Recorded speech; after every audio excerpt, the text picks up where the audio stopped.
ভাইয়া তাড়াতাড়ি করো, মা এসে পড়বে। আরে আসুক, সমস্যা নেই, মা মেয়েকে একসাথে করব। কি বলো ভাইয়া, তুমি অনেক লুচ্ছা। তোর মাও আমার পাগল। মামা তো বিদেশে গেছে, মাম তো একা একা থাকে, অনেক কিছু অফার করে। আমি রাজি হই না, তোকে ভালোবাসি বলে। এমনি তোকে সাথে দুষ্টুমি করলাম। মামের সাথে ফোনে কথা হয়েছে, আজকে রাত 10টার বাসে আসবে। এখন সন্ধ্যা 7টা বাজে, 3 ঘন্টা সময় আছে। আজকে তোর সাথে 3 ঘন্টায় কাজ করব। তুই রুমে গিয়ে রেডি হ। ঠিক আছে ভাইয়া, তুমিও আসো, আমি যাচ্ছি। সরিষার তেল কোথায়? তেল দিয়ে কি করবে? আরে তেল মাখলে তোর কষ্ট কম হবে, রাস্তা ক্লিয়ার, কোনো কষ্ট হবে না, অনেক মজা পাবে।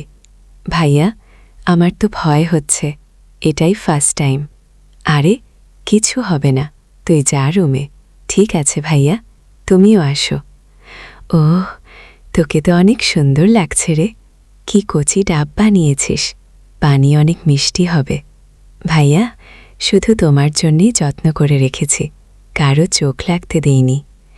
তোর পুকুরও দেখি কুলি ফুলের মতো, শান্তি পাইলাম, তুই 1 নম্বর আছিস। তো বন্ধুরা, আজকের গল্প শুনলে তোমাদের গলা দাঁড়িয়ে যাবে। একটা অসাধারণ স্টোরি নিয়ে হাজির হলাম। ভিডিওটি স্কিপ না করে শুরু থেকে শেষ অবধি দেখো, অনেক মজা পাবে। আর হ্যাঁ, কানে হেডফোন লাগিয়ে নাও, ফাঁকা জায়গায় চলে যাও। আর একটা অনুরোধ, তোমার আপুর চ্যানেলটি সাবস্ক্রাইব করে বেল আইকন অন করে রেখো, যাতে আরও সুন্দর সুন্দর গল্প দেখতে পারো। তাহলে শুরু করি আজকের গল্প। রাত বাজতে না বাজতেই বাসার বারান্দাটা অদ্ভুতভাবে নীরব হয়ে গেল। অন্যদিন এই সময় পাশের বাড়ির বাচ্চাদের চিৎকার, নিজের রাস্তার হর্ন কিংবা আম্মুর রান্নাঘরের হাঁড়ি পাতিলের শব্দ, সব মিলিয়ে এক অচেনা কোলাহল থাকে।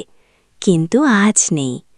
আর এই নীরবতার মধ্যেই দাঁড়িয়েছিলাম আমি, আর মনে হচ্ছিল কেউ যেন ধীরে ধীরে আমার দিকে হেঁটে আসছে।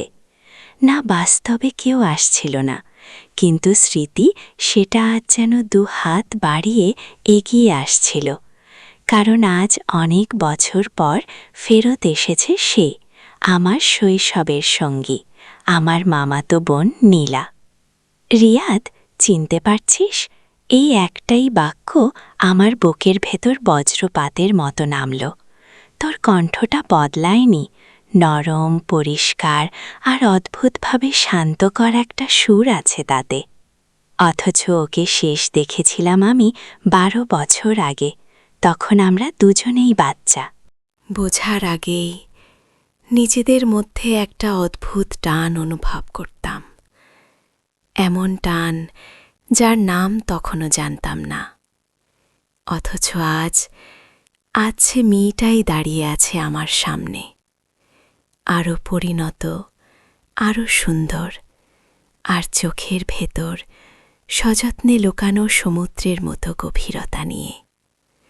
আমি শুধু বলতে পারলাম, তোকে ভুলে থাকার চেষ্টা করেছিলাম, পারিনি। নীলা হেসে ফেলল, একটা হাসি যা আমার বুকের ভেতর আরেকটা অদৃশ্য দরজা খুলে দিল। আমরা ছোট ছিলাম রিয়াদ, সবাই বলতো মামাতো ভাই বোনেরা খুব কাছাকাছি থাকলে নানা সমস্যা হয়, দূরত্ব ভালো।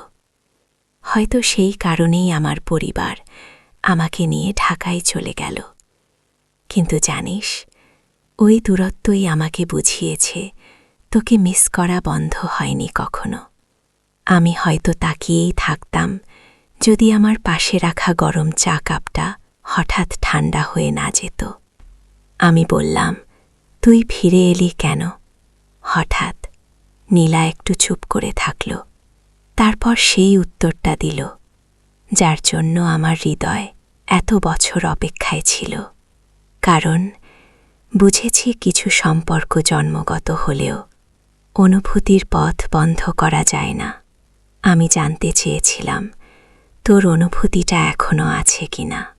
তার চোখের দিকে তাকিয়ে মনে হচ্ছিল কেউ যেন আমার ভেতরে সমস্ত লুকানো কথাগুলো পড়ছে। আমি বললাম, তুই চাইলে আমি একটা কথাও লুকাবো না। তখন ছোট ছিলাম, এখন বড় হয়েছি, কিন্তু অনুভূতিটা সেটা বদলায়নি। নীলা ধীরে ধীরে এগিয়ে এলো। মনে হচ্ছিল এই কয়েক কদমের দূরত্বই যেন 1000 বছরের অপেক্ষা। আমি ভয় পেয়েছিলাম রিয়াদ, যদি সমাজ, পরিবার সবাই ভুল বোঝে। আমি দীর্ঘশ্বাস ছাড়লাম। সমাজ সবসময় বোঝে না, কিন্তু সত্যিকারের অনুভূতিকে উপেক্ষা করাও তো যায় না। আমরা মামাতো ভাইবোন সম্পর্কটা সংবেদনশীল, কিন্তু তোর প্রতি অনুভূতিটা কখনো অসুন্দর হয়নি, কখনো স্বার্থপর হয়নি, এটা আমি জানি।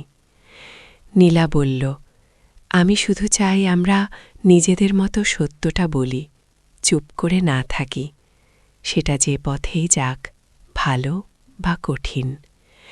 আমি তার দিকে তাকিয়ে বললাম, একটা প্রশ্নের উত্তর দিবে কি? কি প্রশ্ন? অনেক বছর পর আজ সে তুই কি আমার জীবনে ফিরে আসতে চাস, নাকি শুধু দেখতে এলি আমি বদলে গেছি কিনা? নীলা একটু থমকালো। বাতাসে হালকা শীত ছিল। ওর চোখের গভীরতায় একটা কম্পন টের পেলাম। আমি ফিরে আসতে চাই রিয়াদ, কিন্তু তুই কি আমাকে জায়গা দিবি? আমার বুকটা ভারী হয়ে উঠল। এত বছরের অপেক্ষা, এত না বলা কথা, সব মিলিয়ে এই মুহূর্তটা অবিশ্বাস্যভাবে বাস্তব মনে হচ্ছিল। জায়গা? আমি হেসে বললাম, তুই এসে তো আমার পুরো জীবনটাই দখল করে নিলি। নীলা একটু লজ্জা পেল, ছোটবেলার মতোই মাথা নিচু করে দাঁড়াল, অথচ আমার চোখে তখন তাকে পৃথিবীর সবচেয়ে সুন্দর মানুষ বলে মনে হচ্ছিল। চল, আমি বললাম। কোথায়? তোর আগের বারান্দাটা দেখতে, যেখানে আমরা লুকিয়ে গল্প করতাম, যেখানে তুই রেগে গিয়ে বলেছিলি আমি চলে গেলে আমাকে ভুলিস না। নীলা হাসল, তুই ভুলিসনি? না, আমি বললাম, ভুলিনি, ভুলবও না। আমরা বারান্দায় গিয়ে দাঁড়ালাম। রাতের বাতাসে অদ্ভুত শান্তি। নীলা বলল, রিয়াদ, আমরা কি ভবিষ্যৎ নিয়ে ভাবব, নাকি এখনই থেমে থাকব? ভাবতে চাই। আমি বললাম, কিন্তু ভয় পাই, সবাই বুঝবে না। নীলা দম নিল। ভালোবাসা কাউকে আঘাত করার জন্য নয়, সম্পর্ককে সঠিকভাবে ব্যাখ্যা করা, পরিষ্কারভাবে বলা, এটাই দায়িত্ব। আমরা ভুল পথে কিছু করছি না, শুধু চাইছি সৎ হতে। আমার কণ্ঠ নরম হয়ে গেল। আর যদি বলা যায়, যদি মানা হয়, তাহলে আমি এক পায়ে এগিয়ে বললাম, তাহলে তুই কি আমার হাতটা ধরবি? নীলা ধীরে ধীরে হাত বাড়াল। ধরব, কিন্তু প্রতিশ্রুতি দিবি, যা কিছুই হোক আমরা একে অপরকে দোষ দেব না। আমি তার হাত ধরলাম। অনুভব করলাম আমাদের দুই হাতের মাঝে এত বছর আগের শৈশব, দূরত্ব, অপেক্ষা, সব একসাথে সাথে নরম হয়ে গেল। সে ফিস ফিস করে বলল, আজ এতদিন পরে বুঝলাম, কিছু সম্পর্ক সমাজ ঠিক করে না, হৃদয় ঠিক করে। আমি বললাম, তাহলে আজ থেকে আমরা লুকাবো না। না, আজ থেকে লুকোছড়ি শেষ, আর অনুভূতি।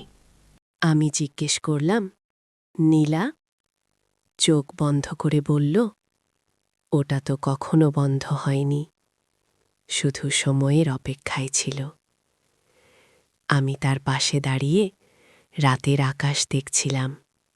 মনে হচ্ছিল এ আকাশের নিচে আমরা দুজন, শুধু চরিত্র নই, দুটা গল্প, একে অপরকে খুঁজে পাওয়া গল্প।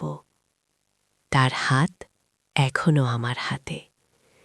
ধীরে ধীরে সে বলল, রিয়াদ, আমাদের গল্প এখানেই শেষ না, এটা কেবল শুরু।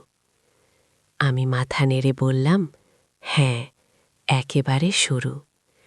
আর এই শুরুটাই ছিল না কোনো ভয়, না কোনো সন্দেহ, শুধু সেই দীর্ঘদিনের অনুভূতির সত্যতা। আর সেই সত্যটাই আমাদের গল্পের সবচেয়ে বড় শক্তি। তো বন্ধুরা, আজকে এই গল্প শুনে তোমাদের কেমন লাগছে অবশ্যই কমেন্ট করে জানিয়ে দাও। আর পরবর্তী ভিডিও কিসের উপর আনব তা জানিয়ে দাও। আর কমেন্ট বক্সে তোমাদের স্টোরি শেয়ার করতে পারো। আমি আবারও অনুরোধ করছি, তোমার আপুর চ্যানেলটি সাবস্ক্রাইব করে দাও। তো দেখা হচ্ছে অন্য কোনো ভিডিওতে। এই পর্যন্ত সবাই ভালো থেকো, সুস্থ থেকো।